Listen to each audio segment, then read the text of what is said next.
Hello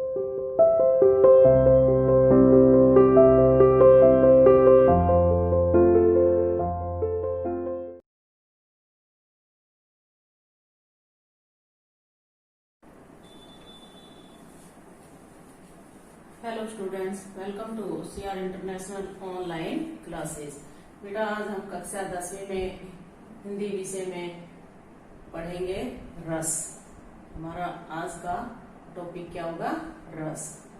जो आप पहले पढ़ चुके हो, लिख चुके हो, लेकिन आज फिर थोड़ा सा हम इसको रिवाइज कर लेते हैं, दोहरा लेते हैं। सबसे पहले हमें ये पता होना चाहिए कि रस का मतलब क्या होता है, रस क्या होता है। ठीक है, जैसे एक लौकिक रस होते हैं, लौकिक रस वो होते हैं जो फलों के रस होते हैं, उनको बोलते हैं हम लौकिक रस। ये उनसे अलग होता है।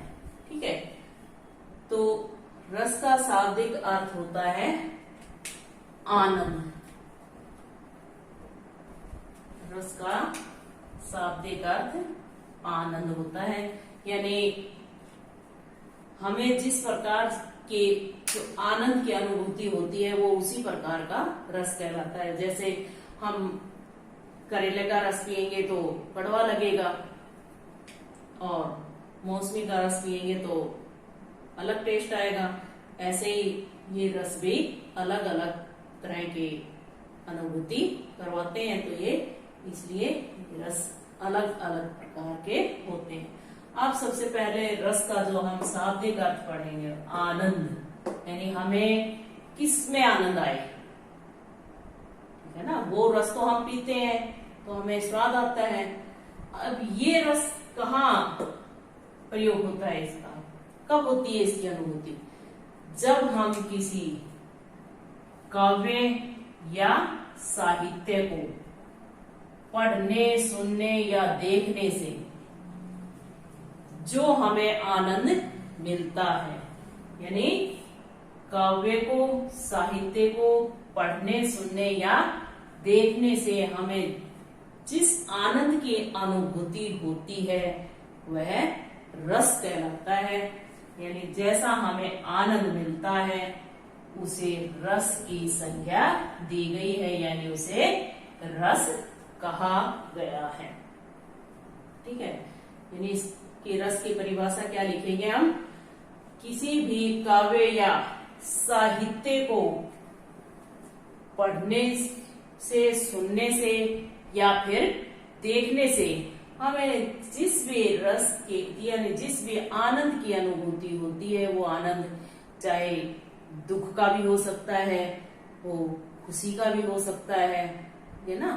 तो जोश भी उत्पन्न कर सकता है, प्रेम भी उत्पन्न कर सकता है किसी भी चीज को देखकर। हम जैसा हमारे अंदर, हमारे हृदय, यानी ये रस हृदय से जुड़े हुए होते हैं, इसलिए उसे हम जिस काव्य को पढ़ने, सुनने या देखने से हमें जिस भी आनंद की अनुभूति होती है उसे हम रस कहते हैं। अब देखिए, रस के अवयव या फिर कहिए अंग, भेद अलग होते हैं रस के, यानी रस के भेद अलग होते हैं।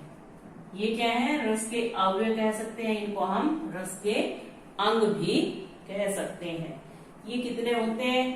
रस के 4 अवयव कहिए या अंग कहिए, ये 4 होते हैं। ठीक है, सबसे पहले क्या होता है, ये आप आगे पीछे कर सकते हो, स्थायी भाव को पहले नंबर पे ला सकते हो या फिर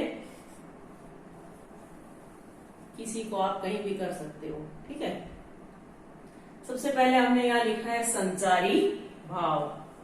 संचारी भाव या फिर व्यभिचारी भाव, यानी आप इसे संचारी भाव भी कह सकते हैं, व्यभिचारी भाव भी कह सकते हैं। ठीक है, इनकी संख्या 33 होती है। ये कितने होते हैं? संचारी भावों की संख्या कितनी होती है? 33।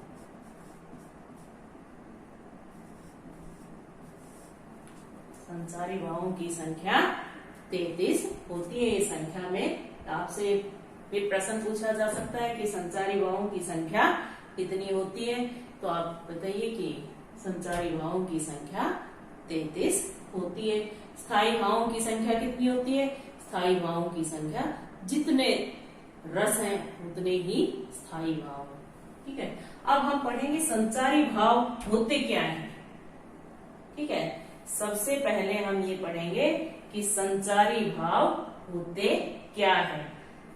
ये भाव प्रत्येक मनुष्य के मन में उठने गिरने वाले भाव होते हैं, यानी एक बार आते हैं और फिर ये स्थायी भावों को जागृत करके चले जाते हैं। यानी कहने का मतलब है कि ये हमारे मन में पानी के बुलबुले की तरह आते हैं। जिस प्रकार से पानी में बुलबुला उठता है और वो थोड़ी देर के बाद ही समाप्त हो जाता है, विलीन हो जाता है, वैसे ही संचारी भाव भी ये मन में आते हैं और दूसरे भावों को जागृत करके ये विलीन हो जाते हैं, समाप्त हो जाते हैं। ठीक है, यानी ये क्षणिक होते हैं, बहुत थोड़े समय के लिए, ये स्थायी नहीं होते हैं। स्थायी भाव तो जो हमेशा रहते हैं, लेकिन ये उनको जागृत कर देते हैं। ये अपने आप में ये दूसरों के साथ संचरण करते हैं, इसीलिए ये संचारी भाव है। इस स्वयं में इनका कोई अस्तित्व नहीं है, यानी ये संचारी भाव जो है ये दूसरों के साथ संचरण करते हैं, इसलिए ये इन्हें संचारी। आपसे ये भी पूछा जाए कि ये संचारी भाव क्यों कहा गया है इनको, तो संचारी भाव इसलिए कहा गया है कि ये दूसरे भावों के साथ संचरण करते हैं और ये जब थोड़ी देर के लिए आते हैं, यानी ये चंचल होते हैं। ठीक है, ये पानी के बुलबुलों की तरह होते हैं, बने समाप्त हो गए, बन गए समाप्त हो गए। ठीक है, ये स्थायी भावों के साथ अपनी क्रिया करते हैं, यानी स्थायी भावों को ये जागृत कर देते हैं और फिर ये चले जाते हैं। इनसे खुशी भी हो सकती है, डर भी लग सकता है किसी चीज से। ये इसी अगर आप कोई ऐसी डरावनी चीज देखोगे, सांप देख लोगे, अजगर देख लोगे, तो आपके मन में डर पैदा होगा, तो ये फिर एक सेकंड के लिए आएंगे, डर और डर पैदा कर दिया आपके मन में, फिर ये वापस समाप्त हो जाएंगे। ठीक है, तो ये होते हैं संचारी भाव। इसके बाद हमारा दूसरा है विभाव। दूसरा अंक क्या होगा? विभाव। पहला तो हमारा था संचारी भाव और दूसरा है हमारा विभाव। विभाव क्या होता है? विभाव होता है जब भाव जागृत करने के जो कारक होते हैं, यानी किन से भाव जागृत हुए, क्या देखा हमने, जैसे सांप देख लिया, उससे हमें डर का अनुभव हुआ। ठीक है, वो मुख्य विषय वस्तु होती है जिसे देखकर हमें हमारे मन में जो भाव जागृत होते हैं, भाव उत्पन्न होते हैं, वो विभाव होते हैं। ठीक है, इसमें दो होते हैं विभाव, आलंबन और उद्दीपन। विभाव क्या होते हैं? जिन्हें देखकर, यानी जिनसे भाव जागृत होते हैं, वो विषय वस्तु होती है आलंबन, यानी विभाव। अब ये दो होते हैं, आलंबन और उद्दीपन। आलंबन क्या होते हैं? आलंबन होते हैं कि आलंबन विभाव। आलंबन विभाव होते हैं जिसे देखकर भाव जागृत हो, जिसे देखकर भाव जागृत हो, ये क्या होता है? आलंबन। ठीक है, दूसरा होता है उद्दीपन। उद्दीपन में क्या होता है?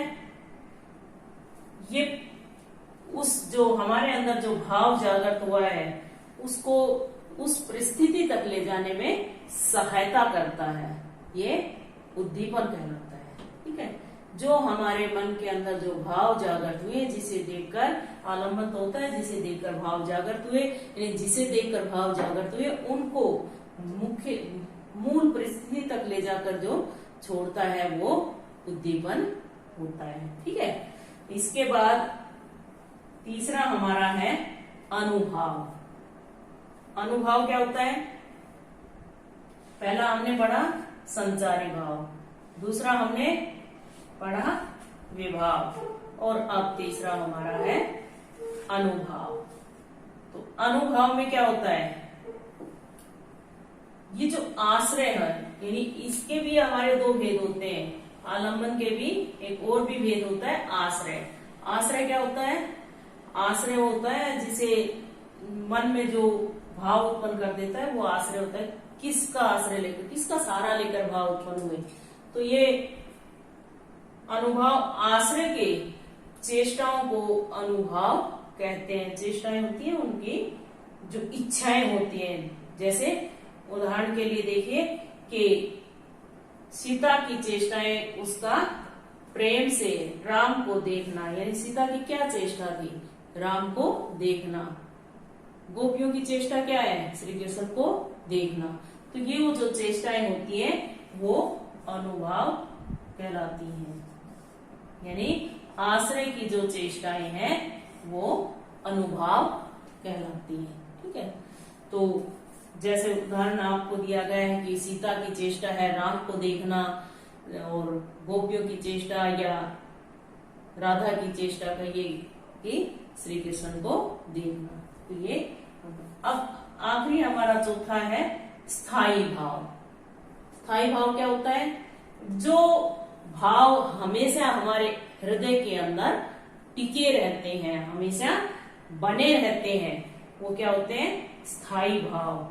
यानी वो हमेशा रहते हैं, लेकिन वो जागृत कभी किसी चीज को देखकर हो जाते हैं। जैसे हमने कोई ऐसी ऊट पटांग सी कोई चीज देख ली तो हमें उसको देखकर आश्चर्य या हंसी आती है।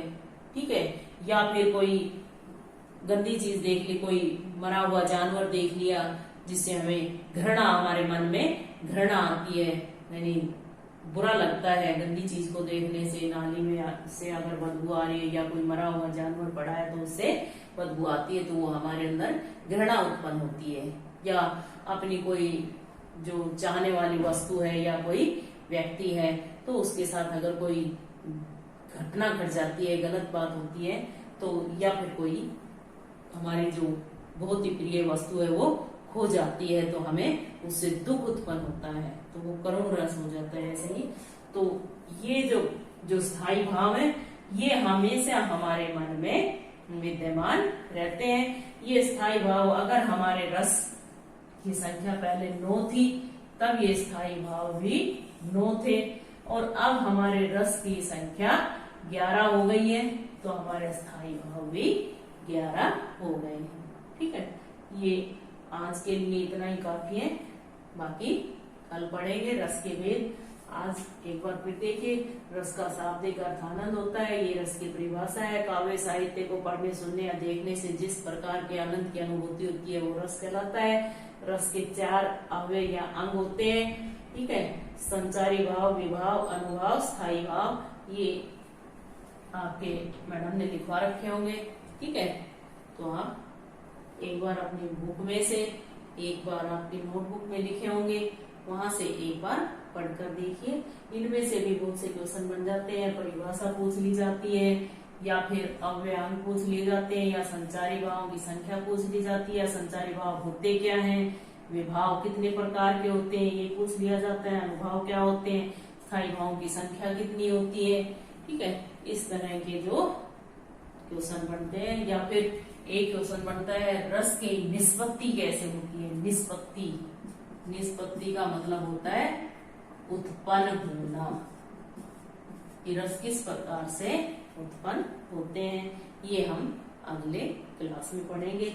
आज के लिए इतना ही होता है, इसी को रिवाइज करके देख लेना। ठीक है, केवल लिखने का कोई वर्क नहीं है। अगर आपको लिखना हो तो आपकी किताब में भी होंगे, या फिर मैडम ने लिखवा तो दिए ही है, तो अब आप इनको एक बार रिवाइज करके देखिएगा। ठीक है, धन्यवाद।